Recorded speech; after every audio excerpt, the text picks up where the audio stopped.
आइए सुनाती हूँ एक मज़ेदार कहानी। एक बार की बात है, सोनापुर गांव के बाहर एक बहुत घना जंगल था। जंगल में सभी जानवर एक साथ रहा करते थे। वे आपस में खेलते, कूदते, खाते और पीते थे। लेकिन उनमें से ही कुछ जानवर ऐसे भी थे जो एक दूसरे से बहुत ही ज़्यादा लड़ा करते थे। उन्हीं में दो थे, शेर और जंगली सूअर। उन दोनों की आपस में कभी भी नहीं पटती थी। एक दिन जब मौसम बहुत सुहाना था, चिड़ियाँ चहक रही थीं, सारे पशु पक्षी अपने अपने कामों में व्यस्त थे, तितलियाँ आकाश में मंडरा रही थीं, तभी शेर को शिकार पर जाने की सूझी। शेर अपनी मदमस्त चाल में चल पड़ा। चलते चलते उसे एक नदी दिखी, सो उसने सोचा कि चलो यहाँ ठहरकर पानी पी लिया जाए। वो नदी की ओर बढ़ ही रहा था कि उसकी दृष्टि पहले से ही नदी के तट पर उपस्थित सूअर पर पड़ी। शेर उसे देखते ही बौखला गया, लेकिन उसने सोचा कि जाने दो, मुझे इससे क्या लेना देना है, मैं अपना पानी पीऊंगा और वापस आ जाऊंगा। सो वो नदी के पास चल पड़ा। सूअर पहले से ही पानी पी रहा था और अपने मित्र खरगोश से बातें कर रहा था। तभी उसे शेर के आने की आहट हुई, तो वो वहाँ से जाना चाहा, लेकिन खरगोश ने उसे रोक लिया कि भैया, तुम्हें उससे क्या मतलब है, तुम अपना काम करना, शेर खान अपना काम करेगा। इस तरह सूअर खरगोश की बात सुनकर वहीं रुक गया। शेर आया और पानी पीने लगा। वो दोनों एक दूसरे को फूटी आंख भी नहीं सुहाते थे। अचानक से न जाने किस बात पर दोनों में विवाद शुरू हो गया। शेर सूअर की तरफ गरजे और सूअर शेर की तरफ। इस तरह से खरगोश ने विवाद को बढ़ता हुआ देखकर वहां से निकल जाना ही उचित समझा। खरगोश के जाते ही शेर और सूअर एक दूसरे से लड़ने लगे। मारामारी इतनी शुरू हो गई कि वो दोनों कभी नदी में जा गिरे, कभी जमीन पर लड़े। जंगल के दूसरे जानवर बीच बचाव करने के लिए आ तो गए, लेकिन उनमें से किसी की भी हिम्मत ना हो कि शेर को और सूअर को रोका जा सके। सो वे मूक दर्शक बने, इस दृश्य को ऐसे ही देखते रहे। आकाश में पक्षियों का झुंड भी आ गया ये सब देखने के लिए। तभी वहां अचानक से गिद्धों का एक झुंड आया। सो सारे पशु और पक्षी देखकर दंग रह गए। पक्षियों ने आकाश खाली कर दिया और गिद्ध का झुंड मंडराने लगा। लड़ते हुए शेर और सूअर इस बात से अनजान थे कि गिद्धों ने अपनी अलग ही योजना बना रखी है। गिद्धों ने सोचा कि शेर और सूअर दोनों लड़ेंगे और दोनों ही बलशाली हैं, तो इनमें से एक का मरना तय है। तो वो उन्होंने योजना बनाया कि आज जो भी मरेगा उसका मांस खाकर हफ्ते भर का कोटा पूरा कर लिया जाएगा। तो इस योजना में गिद्ध आकाश में पहले ही मंडराने लगे। शेर की दृष्टि जब उड़ते हुए गिद्धों पर पड़ी तो उसने सारा माजरा समझ लिया। शेर ने समझदारी दिखाते हुए सूअर से कहा कि देख, मैं तुझसे नफरत करता हूँ, तू मुझसे नफरत करता है, लेकिन हमारी लड़ाई का फ़ायदा कोई तीसरा उठा ले, ये मुझे कतई पसंद नहीं है। तू उड़ते हुए आकाश में उन गिद्धों को देख, ये गिद्ध सोच रहे हैं कि आज हम दोनों में से जो भी कोई मरेगा, ये उसका मांस खाकर अपनी पेट पूजा करेंगे। तो बता, क्या ये उचित है?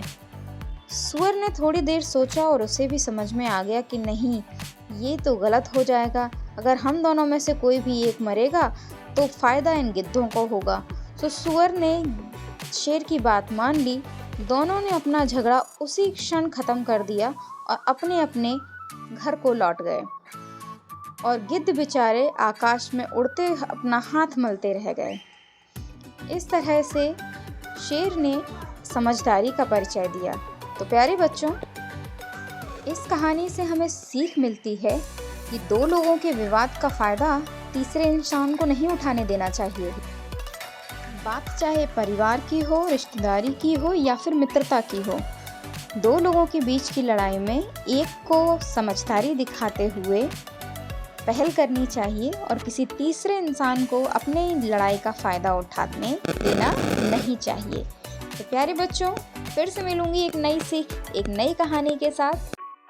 आओ बच्चों, सुनाती हूँ एक मज़ेदार कहानी। स्कूल में टीचर ने बच्चों के लिए एक पिकनिक अनाउंस करी।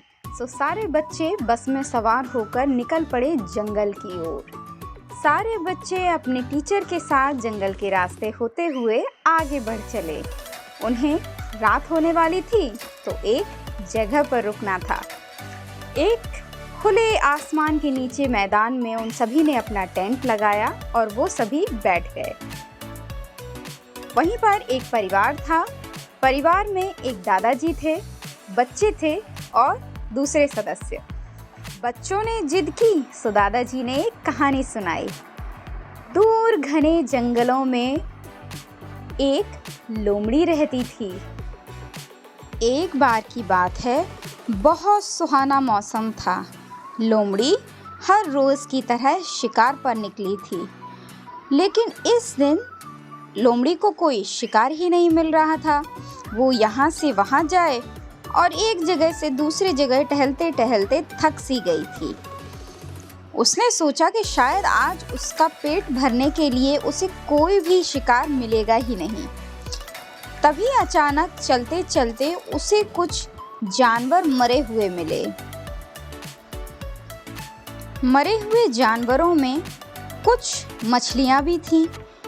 लोमड़ी सोचने लगी कि आज तो ये चमत्कार ही हो गया है। ये जानवर तो उसे ऐसे मिल गए जैसे किसी ने थाली में परोस के खाना उसके लिए दे दिया हो। लोमड़ी अपने मन ही मन में बहुत अच्छे से मुस्कुराने लगी और हड़बड़ाहट में उसने सोचा कि ऐसा ना हो कि मेरा खाना कोई और चट कर जाए। तो वो जल्दी खाने लगी।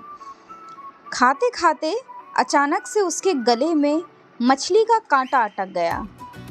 अब लोमड़ी बेचैन हो उठी। वो बेचैनी में ना तो उससे बोला जाए, ना ही कुछ और काम में उसका दिमाग लगे। एक जगह से दूसरे जगह वो चलने लगी और ये सोचने लगी कि किस तरह से अपने गले से ये हड्डी निकाली जाए। चलते चलते वो एक नदी के किनारे पहुंची। नदी के किनारे बैठ गई, पानी पिया, लेकिन पानी उसके अंदर ही ना जाए। वो और ज़्यादा बेचैन हो उठी। तभी अचानक से एक सारस उड़ता हुआ नदी के तट पर आ गया। सारस अपनी लंबी चोंच के कारण बहुत फेमस था। वो तुरंत नदी से मछलियाँ पकड़ता और निगल जाता। लोमड़ी पहले तो ये देखती रही, फिर चालाक लोमड़ी सारस के पास पहुंची और मीठी मीठी बातों में उसे उलझाने लगी। लोमड़ी ने सारस से कहा कि सारस, तुम तो बहुत सुंदर हो, तुम्हारी चोंच तो बहुत प्यारी है। मैं तुम्हें अपना मित्र बनाना चाहता हूँ। जब मैं शिकार किया करूँगा तो तुम उसे खा लिया करना, और जब तुम मछली पकड़ा करो तो उसमें से मुझे भी दिया करो। इस तरह से हम मिलजुल कर खाना खा लिया करेंगे और कभी भी भूखे भी नहीं रहेंगे। सारस बहुत भोला था, सो चालाक लोमड़ी की मीठी मीठी बातों में आ गया। दोनों हंसते बात करने लगे। तभी लोमड़ी के दिमाग में आया कि इसकी लंबी चोंच को मैं अपने गर्दन में डाल के वो हड्डी निकलवा लूँगा। चालाक लोमड़ी ने सारस से कहा कि सारस, मेरे को एक समस्या हो गई है। मेरे गले में एक हड्डी अटक गई है, तो क्या मित्र तुम मेरी सहायता करोगे? सारस ने उसकी सहायता करने के लिए तुरंत हामी भर दी। उसने कहा, बताओ मित्र, क्या समस्या है? लोमड़ी ने कहा कि तुम अपनी चोंच को मेरी गर्दन में डालो और मेरी गर्दन से वो हड्डी निकाल दो। सारस तुरंत तैयार हो गया। उसने लोमड़ी से अपना मुंह खोलने के लिए कहा। लोमड़ी ने अपना मुंह खोला और सारस ने अपनी चोंच उसके मुंह में डाल दी। हड्डी थोड़ी नीचे को थी, सो सारस ने अपना गर्दन तक का मुंह लोमड़ी के मुंह में डाल दिया। सारस की गर्दन अपने मुंह में जानकर लोमड़ी के मुंह में पानी आ गया। वो चाहता था कि तुरंत से उस सारस को खा जाए, लेकिन अभी उसकी अटकी थी, उसे हड्डी अपने मुंह से निकलवानी थी। सो वो चुपचाप खड़ा रहा। उसने सारस को कोई नुकसान नहीं पहुंचाया। थोड़ी ही देर में सारस ने वो हड्डी लोमड़ी के गर्दन से निकाल दी और लोमड़ी की बेचैनी ठीक हो गई। अब लोमड़ी और सारस खुश थे। लोमड़ी ने सारस को धन्यवाद दिया। कुछ समय बीत गया और अब सारस को लोमड़ी की ज़रूरत आन पड़ी। उसने लोमड़ी को बुलाया और कहा कि आज मित्र, मुझे तुम्हारी सहायता की आवश्यकता है। आज तुम मुझे मदद करो। लोमड़ी चालाक थी। वो बातों से मुकर गई और उसने कहा कि मैं तेरी क्या सहायता करूं? तू खुद ही अपनी सहायता कर ले, मेरे पास समय नहीं है। तो सारस ने उसे जिस दिन लोमड़ी की मदद की थी वो दिन याद दिलाया। तो लोमड़ी ने उसका मखौल बनाते हुए कहा कि तू तो शुक्र मना कि लोमड़ी के मुंह के अंदर अपनी गर्दन डाल के भी तू सुरक्षित वापस निकल आया। इसी का धन्यवाद मुझे दे, नहीं तो आज तो तेरे प्राण पखेरु ही ना होते। इस तरह से सारस को अपनी गलती का एहसास हुआ। उसने सोचा कि उसने इस चालाक लोमड़ी से मित्रता करके बहुत बड़ी मूर्खता की थी। सारस बिना उसकी मदद लिए ऊंचे नीले आकाश में उड़ गया और लोमड़ी अपने वहीं खड़े रह गई। फिर से वही दिन आया, वैसा ही किस्सा फिर से दोहरा लिया। लोमड़ी मछली को जब खा रही थी तो उसका कांटा एक दिन फिर से उसके गले में अटक गया और लोमड़ी को फिर से सारस की याद आई। फिर से वो उस नदी के किनारे पहुंचा और सारस को फिर से मीठी मीठी बातों में फंसाना चाहा, लेकिन इस बार सारस सतर्क था और उसने लोमड़ी की बिल्कुल सहायता नहीं करी और वो फिर से वहां से उड़ गया और लोमड़ी बेचैनी की वजह से तड़प तड़प कर मर गई। तो बच्चों, इस कहानी से आपको सीख मिलती है कि अगर हम किसी को मित्र बनाएं तो हमें अपनी मित्रता पूरी ईमानदारी से निभानी चाहिए। अगर हम किसी के साथ छल और कपट करेंगे तो उसका परिणाम हमें चुकाना ही पड़ेगा। ओके बच्चों, मिलेंगे फिर से एक नई कहानी में एक नई सीख के साथ। आइए बच्चों, आज सुनाती हूँ एक मज़ेदार कहानी। एक बार की बात है, एक बहुत सुंदर गांव था। गांव के बाहर एक बहुत घना जंगल था और जंगल में सभी जानवर रहा करते थे। जंगल का राजा शेर एक दिन शिकार पर निकला। बहुत दूर चलते चलते जब उसे शिकार नहीं मिला तो वो थक गया और वो थका हुआ शेर एक पेड़ के नीचे बैठकर आराम करने लगा। खूब अच्छी हवा चल रही थी, मौसम भी बहुत सुहाना था। सो शेर की आंख लग गई। शेर गहरी नींद में सो गया और सपनों में खो गया। जब शेर जहाँ पर सोया हुआ था उसी पेड़ के पास एक चूहे का घर था। चूहे राजा अपने घर में आराम से मौज मस्ती करते हुए, साफ सफाई करते हुए डिनर कर रहे थे। चूहे को दीन दुनिया से कोई मतलब नहीं था। वो अपने घर में आसपास की अपनी ज़िंदगी से बहुत खुश था। अपना काम खत्म करने के बाद जब चूहा अपने घर से बाहर आया तो उसने देखा कि पास के पेड़ के पास शेर सो रहा है। चूहे ने बिना उसकी नींद में विघ्न डाले वहीं से गुजरा। चूहे को थोड़ी सी शरारत सूझी और वो शेर के ऊपर कभी यहाँ से वहाँ कूद जाए और वहाँ से वहाँ कूद जाए। शेर ने पहले तो कुछ नहीं कहा, लेकिन जब उसकी नींद में विघ्न पड़ा तो वो गरज कर उठा और गरजते हुए चूहे से बोला कि तुझे मुझसे डर नहीं लगता है? मैं तुझे अभी मार के खा सकता हूँ। तू इतना पिद्दू सा जानवर, मुझसे पंगा लेने की तेरी हिम्मत कैसे हुई और तूने मुझे जगाया कैसे? मच्छर जितना तू है, अभी मैं तुझे मसल के रख देता हूँ। चूहे को पहले तो मज़ा आया। उसने शेर से खूब विनती करी कि वो उसे छोड़ दे, लेकिन जब शेर ने उसका और ज़्यादा मजाक बनाया कि तू किसी काम का नहीं है, तेरे जैसे प्राणी इस धरती के लिए बोझ हैं, तो चूहे को कुछ बुरा लगा। उसने शेर से कहा कि माना शेर जी, आप बहुत बड़े और बलशाली हैं, लेकिन मैं भी आपसे कम नहीं हूँ। चूहे की ये बात सुनकर शेर ने कहा कि तू किस काम का है? तो चूहे ने विनम्रता से कहा कि समय आने पर आपको पता चल जाएगा कि हर किसी की इस संसार में अहमियत है और कोई भी छोटा या बड़ा नहीं होता है। शेर को ये बात बोलकर चूहा अपने घर को लौट गया। कुछ ही दिन हुए थे कि शेर एक शिकारी के चंगुल में फंस गया और जाल में फंस गया। शिकारी ने जंगल में जाल बिछाया था, शेर उसकी कैद में आ गया। शेर मन ही मन भगवान से प्रार्थना कर रहा था कि कोई आए और उसे बचाए, लेकिन जंगल में कोई भी ऐसा जानवर नहीं था जो ऊपर पेड़ से लटके हुए जाल को काट सके और शेर को छुड़ा सके। शेर मन ही मन सोच रहा था कि शायद ये दिन उसके जीवन का आखिरी दिन है। तभी अचानक से कुछ हलचल हुई और शेर के सामने चूहा आ गया। उस चूहे को देखकर शेर सोचने लगा कि ये यहाँ क्या कर रहा है और ये पिद्दू सा जानवर इधर क्यों आ गया। चूहे ने शेर को प्रणाम किया और बोले, महाराज आप अचानक से कैसे यहाँ फंस गए? आप तो बहुत बलशाली हैं, आपको तो इसके शिकारी का वध कर देना चाहिए था, आप तो लेकिन इसके जाल में फंस गए। शेर ने कहा कि तू मेरा माखौल उड़ाने आया है। चूहे ने कहा, नहीं महाराज, मैं आपकी जान बचाने आया हूँ। शेर को पहले तो हंसी छूटी कि ये टिड्डी से जानवर उसकी क्या मदद करेगा, जब इतने बड़े बड़े जानवर कोई मदद नहीं कर पाए। लेकिन फिर चूहे ने एक एक करके अपने दांत से उस जाल को कुतर दिया और शेर को आज़ाद कर दिया।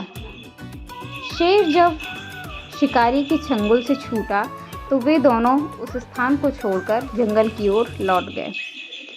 फिर शेर ने चूहे का धन्यवाद किया और उससे बोला कि उसे माफ़ कर दे, क्योंकि उसने उसकी अहमियत को नहीं समझा था और उसका मजाक बनाया था। शेर और चूहा अब पक्के दोस्त बन गए और एक दूसरे का मजाक उड़ाना उन्होंने बंद कर दिया। तो प्यारे बच्चों, क्या सीख मिलती है इससे? कि हर इंसान में कुछ ना कुछ खूबियाँ होती हैं, हमें उनको उनकी खूबियों के साथ अपनाना चाहिए और उनका मजाक नहीं बनाना चाहिए। ठीक है बच्चों, मिलेंगे एक नई सीख के साथ, एक नई कहानी के साथ। तब तक चलिए सुनाती हूँ आपको एक मज़ेदार कहानी। एक जंगल में एक शेर रहता था। वो जंगल का राजा था और बहुत बलशाली था। सारे जानवर भय के कारण उसका गुणगान किया करते थे। उसी जंगल में एक बुद्धिमान बंदर रहा करता था। वो ना तो शेर से डरता था और ना ही व्यर्थ में उसका गुणगान किया करता था। उसका दोस्त था मोती घोड़ा। दोनों में बड़ी गाढ़ी दोस्ती थी। दोनों जहाँ भी जाते, साथ खेलते और साथ में खूब बातें किया करते थे।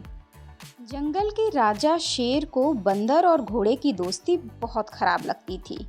उसे ये भी बुरा लगता था कि दोनों में से कोई भी ना तो उसकी तारीफ करता है और ना ही उससे भय खाता है। एक बार शेर ने बंदर को बुलाने के लिए दूसरे जानवरों से बुलावा भेजा। बंदर भैया, आपको शेर ने बुलावा भेजा है। वो कह रहे हैं कि तत्काल उनके समक्ष हाजिर हों। अब आपको मजा आएगा। आप उनका गुणगान नहीं करते हो ना, और उनसे नहीं डर खाते हो। अब शेर राजा आपको मजा चखाएगा। बंदर घोड़े की पीठ की सवारी कर रहा था। जब उसने दूसरे जानवर से ये बात सुनी तो उसने घोड़े से कहा कि मित्र, तुम यहीं रुको, मैं जरा देख के आता हूँ शेर को क्या विपदा आन पड़ी है। घोड़े ने कहा, ठीक है मित्र, तुम जाओ, मैं तुम्हारा यहीं इंतजार करता हूँ। बताना अगर कोई ज़रूरत आन पड़े तो। घोड़े से अलविदा लेकर बंदर शेर की तरफ चल निकला। शेर अपनी गुफा में आराम कर रहा था और इंतज़ार कर रहा था कि कब बंदर आए और उससे बात करे। ज्यों ही बंदर शेर की मांद के पास पहुंचा, शेर ने उसे बुलाया और कहा, क्यों रे बंदर, जंगल के सभी जानवर मुझसे भय खाते हैं, लेकिन तुझे डर नहीं लगता, ऐसा क्यों? ना ही तू मेरी तारीफ करता है, प्रशंसा करता है, और ना ही मुझसे भय खाता है। कारण बता सकता है? बंदर ने पूछा, महाराज, मैं किस बात पर आपकी तारीफ करूं? किस बात पर आपकी प्रशंसा करूं? मुझे तो कुछ समझ में ही नहीं आता। शेर बोला, अरे ये क्या कह रहा है तू? मैं इतना बलशाली हूँ, सारे जानवर मुझसे डरते हैं, सब मेरे आगे नतमस्तक होते हैं, और क्या चाहिए? बंदर ने आगे कहा, महाराज, मैं बल को नहीं बुद्धि को श्रेष्ठ मानता हूँ, इसीलिए मात्र बल के कारण मैं आपका गुणगान नहीं कर सकता। यह बात शेर को बहुत बुरी लगी। दोनों में विवाद उत्पन्न हो गया और विवाद का विषय था कि बुद्धि श्रेष्ठ है या बल। शेर की दृष्टि में बल श्रेष्ठ था, जबकि बंदर की दृष्टि में बुद्धि। दोनों अपने अपने तर्क देने लगे और स्वयं को सिद्ध करने में लग गए। विवाद इतना बढ़ गया कि दोनों एक दूसरे को फूटी आंख न सुहाएं। बंदर बोला, महाराज, बुद्धि ही श्रेष्ठ है, क्योंकि बुद्धि के बल पर ही संसार के सारे कार्य सिद्ध किए जा सकते हैं। आप इस बात को क्यों नहीं मान रहे हैं? बुद्धि से हर समस्या का निदान संभव है, चाहे कितनी भी विकट समस्या क्यों ना हो। मैं बुद्धिमान हूँ और अपनी बुद्धि के बल पर किसी भी मुसीबत से आसानी से निकल सकता हूँ। बंदर का तर्क सुनकर शेर और भड़क गया। गरजते हुए बोला, चुप कर बंदर, तू क्या जाने बल श्रेष्ठ है या बुद्धि? तू बल और बुद्धि की तुलना में बुद्धि को श्रेष्ठ बता रहा है। बल से हर चीज संभव है। मैं बलवान हूँ और तेरी बुद्धि मेरे आगे किसी काम की नहीं है। मैं अभी चाहूँ तो अभी तेरे प्राण ले सकता हूँ। बंदर कुछ क्षण शांत रहा और शांत भाव से बोला, महाराज, अभी तो मैं जा रहा हूँ, लेकिन मेरा अभी भी यही मानना है कि बल से ज़्यादा बुद्धि की श्रेष्ठता है और एक दिन मैं अपनी बात को प्रमाणित भी कर दूंगा। शेर ने उत्तर दिया, अवश्य कर लो कोशिश। मैं भी उस दिन का इंतज़ार करूंगा जब तुम अपनी बात को सिद्ध करोगे कि बुद्धि श्रेष्ठ है बल से, और उस दिन मैं तुम्हारी बात को अवश्य स्वीकार कर लूँगा। इस बात को कई दिन बीत गए। बंदर और शेर का आमना सामना भी नहीं हुआ। एक दिन शेर जंगल से शिकार कर अपनी गुफा की ओर लौट रहा था। अचानक से वह पत्तों से ढके एक गड्ढे में जा गिरा। जैसे तैसे वह गड्ढे से बाहर निकला तो उसने देखा कि एक शिकारी उसके सामने बंदूक ताने खड़ा है। अब तो शेर के लिए ये स्थिति इधर कुआं उधर खाई वाली हो गई। अगर वो पीछे लौटता है तो पुनः गड्ढे में गिर जाएगा, और ज्यों आगे बढ़ता है तो शिकारी उसे बंदूक की गोली मार देगा। शेर बेचारा घायल था, सो शिकारी का सामना करने में भी असमर्थ था। तभी अचानक से पत्थरों की बौछार होने लगी। शेर और शिकारी दोनों को ही समझ नहीं आ रहा था कि ये पत्थर कहाँ से आए। शिकारी कुछ समझ पाता इतने में एक पत्थर उसके सिर में आकर लगा। शिकारी दर्द से तिलमिला उठा और अपनी जान बचाकर वहां से भाग गया। शेर भी चकित था कि इतने सारे पत्थरों की बौछार आखिर किसने की और किसने उसके प्राणों की रक्षा की। शेर ये सब सोच ही रहा था कि अचानक पेड़ के पीछे से एक बंदर की आवाज उसे सुनाई दी। बंदर बोला, महाराज, क्या हुआ? आज आपकी जान पर बनाई। आप तो इतने बलवान हैं, फिर भी अपनी रक्षा नहीं कर सके। बंदर को देख शेर ने पूछा कि तुम यहाँ कैसे? बंदर ने कहा, महाराज, कई दिनों से मेरी इस शिकारी पर नज़र थी। एक दिन मैंने इसे गड्ढा खोदते देखा तो मैं समझ गया कि ये आपका शिकार करने के फिराक में है। बस फिर क्या था, मैंने अपनी बुद्धि लड़ाई और ढेर सारे पत्थर इस पेड़ पर इकट्ठे कर दिए ताकि मुसीबत के समय इनका प्रयोग किया जा सके। बंदर ने शेर के प्राणों की रक्षा की थी, तो शेर भी उसके प्रति कृतज्ञ था। उसने बंदर को धन्यवाद दिया। तभी उसे अपने और बंदर के बीच में हुए उस विवाद का स्मरण भी हो आया। शेर बोला, बंदर भाई, आज तुमने मेरी आंखें खोल दी। मुझे एहसास हो गया है कि बुद्धि जो है वो बल से श्रेष्ठ होती है। बल हर समय एक जैसा नहीं रहता, लेकिन बुद्धि हर समय और परिस्थिति में आपके साथ रहती है। बंदर ने अपनी बात को और अधिक सिद्ध करने के लिए आज के ही घटनाक्रम को उदाहरण दिया। बंदर बोला कि महाराज, आज का ही घटनाक्रम देख लीजिए। शिकारी आपसे बल में कम था, लेकिन अपनी बुद्धि का प्रयोग करके उसने आप पर काबू पा लिया और मैं शिकारी से बल में कम था, किंतु मैंने अपनी बुद्धि का प्रयोग करके शिकारी को भगा दिया था। इसीलिए कहते हैं कि बुद्धि बल से कहीं अधिक श्रेष्ठ है।